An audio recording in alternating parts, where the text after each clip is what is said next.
মক্কার মরুভূমির দিকে তাকিয়ে, উপত্যকার দিকে তাকিয়ে বিশ্বনবী ধা করে কাঁদেন, ঝরঝর করে। নবীর চেহারা মুবারক থেকে চোখের পানিগুলো বেয়ে বেয়ে পড়ে।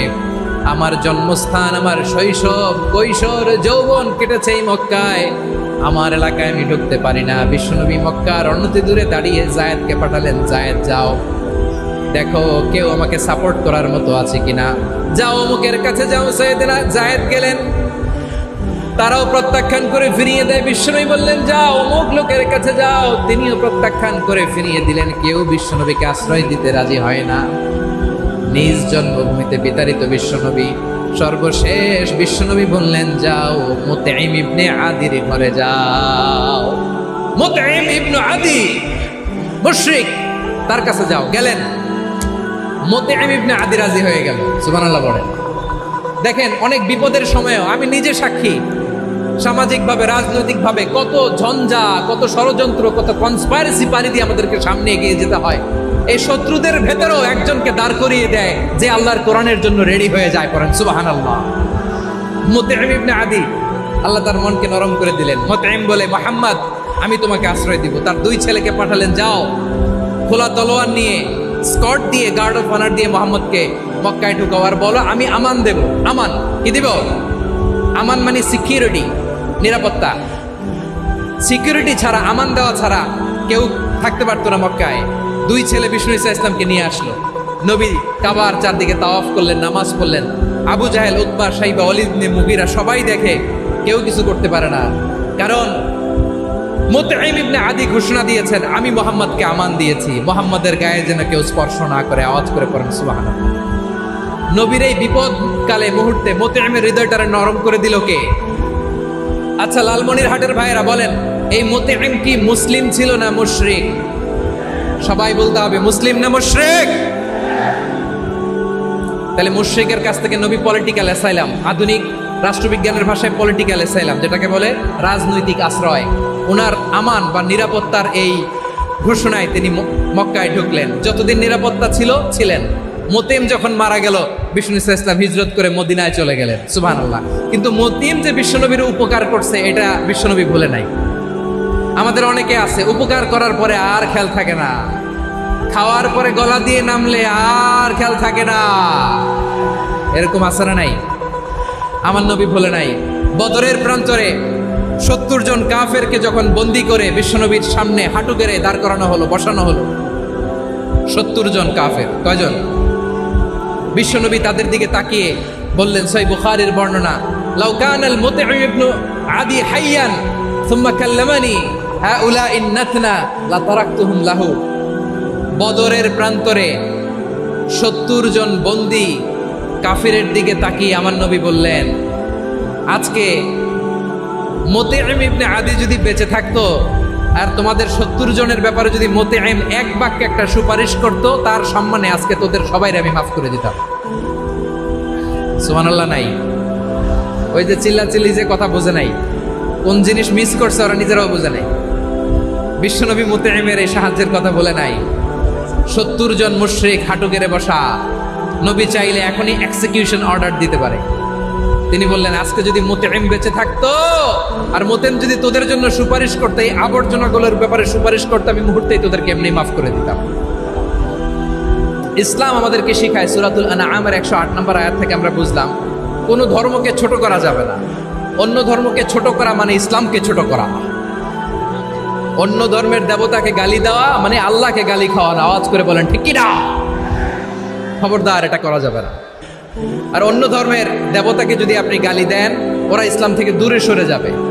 যাও ইসলামের প্রতি আকৃষ্ট হয়েছিল, আর কোনোদিন ইসলামের ধারে কাছে আসবে না। আওয়াজ করে বলেন ঠিক কিনা? এজন্য কখনো কোনোদিন অন্য ধর্মের দেবতাদেরকে গালি দেওয়া যাবে না। অন্য ধর্মের কোনো দেবতাদেরকে আমরা গালি দিব না, গালি দিব না, বরং ইসলামের beauty, the beauty of Islam, ইসলামের সৌন্দর্যকে আমরা তুলে ধরব।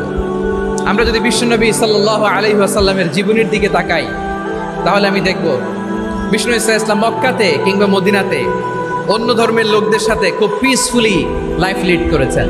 হোক মুশরিক, হোক খ্রিস্টান, হোক ইহুদি, বিশ্বনবী সবার সাথে মিলেমিশে ছিলেন। আলহামদুলিল্লাহ বলেন।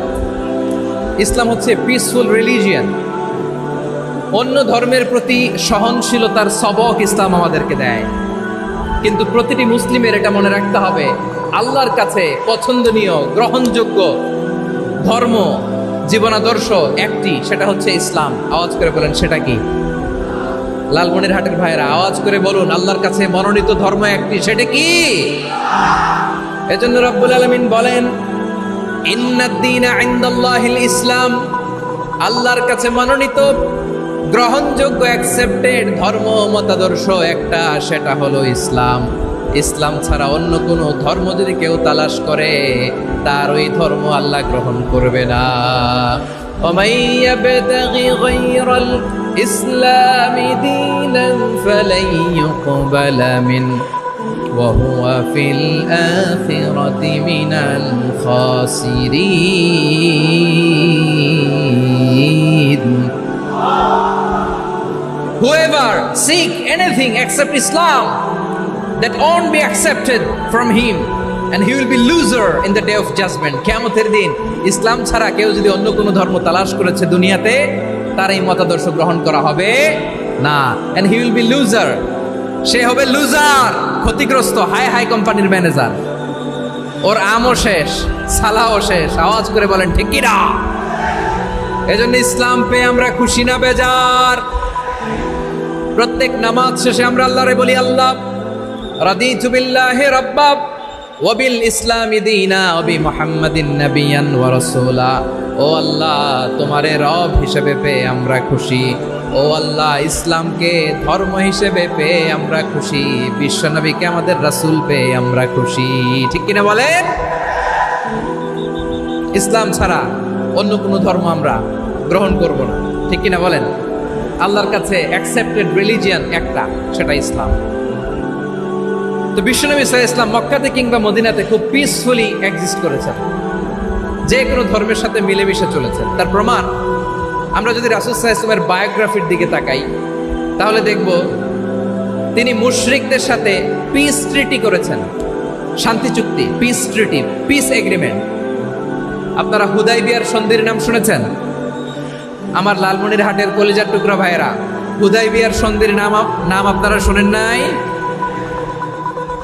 6ষ্ঠ হিজরিতে বিষ্ণু ঈসা ইসলাম মুশরিকদের সাথে এই ট্রিটি করেছেন, চুক্তি। কাদের সাথে? মুশরিকদের সাথে। আমরা তো মুসলমান বসতে পারি না। আমরা দুই মুসলিম ভাই একসাথে বসে চা খেতে পারি না, গল্প করতে পারি না। বিষ্ণু ঈসা ইসলাম মুশরিকদের সাথে ট্রিটি করেছেন, হুদাইবিয়ার সন্ধি। এই সন্ধির আগে মক্কা থেকে কেউ মদিনায় যেতে পারে না, মদিনা থেকে কেউ মক্কায় যেতে পারে না। কিন্তু এই সন্ধির পরে ট্রাফিক স্বাভাবিক হয়ে গেল। মক্কার লোকেরা মদিনায় আসতে পারে, মদিনার লোকেরা মক্কায় আসতে পারে। এটাকে বলে সুলহে Hudaibiya, the peace agreement of Hudaibiya, শান্তি চুক্তি। আমরা পৃথিবীতে এখন অনেক শান্তি চুক্তির নাম শুনি, এগুলো সব the piece treaty of Hudaibiya থেকে কপি করা। আল্লাহু আকবার। তাহলে বিশ্বনবী সাল্লাল্লাহু আলাইহি সাল্লাম তিনি যে শান্তিপূর্ণ সহাবস্থানে বিশ্বাসী ছিলেন,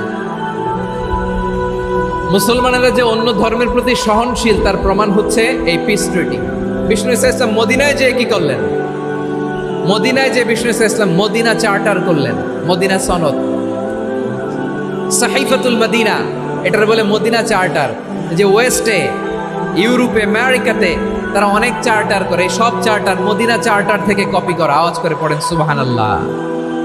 বিষ্ণু ঈসা ইসলাম মদিনায় গেলেন, মদিনাতে মুসলিম, মুশরিক, ইহুদি, এই 3 ধর্মের লোক মিলে সব স্টেক হোল্ডার যারা আছে সবাইকে নিয়ে বিষ্ণু ঈসা ইসলাম মদিনা চার্টার করলেন, মদিনা সনদ। পড়েন সুবহানাল্লাহ। শুধু তাই নয়, মক্কাতে বিশ্বনবী পিস এগ্রিমেন্ট করলেন, শান্তি চুক্তি মুশরিকদের সাথে। মদিনাতে যে বিশ্বনবী মদিনা চার্টার করলেন, মদিনা সনদ করলেন ইহুদিদের সাথে। আবার মদিনাতে বিশ্বনবী ইহুদিদের সাথে পিস ডায়ালগ করলেন, ইন্টারফেথ ডায়ালগ করলেন, আন্তধর্মীয় সংলাপ করলেন। যে সংলাপের মূল ভিত্তি ছিল তাওহীদ। মূল ভিত্তি ছিল কি? তাওহীদ। বিশ্বনবী ইহুদিদেরকে ডাকলেন, আহ্বান করলেন, أهل الكتاب تعالوا إلى كلمة سواء بيننا وبينكم ألا نعبد إلا الله ولا نشرك به شيئا ولا يتخذ بعضنا بعضا أربابا من دون الله فإن تولوا فقولوا اشهدوا بأننا مسلمون سبحان الله পড়েন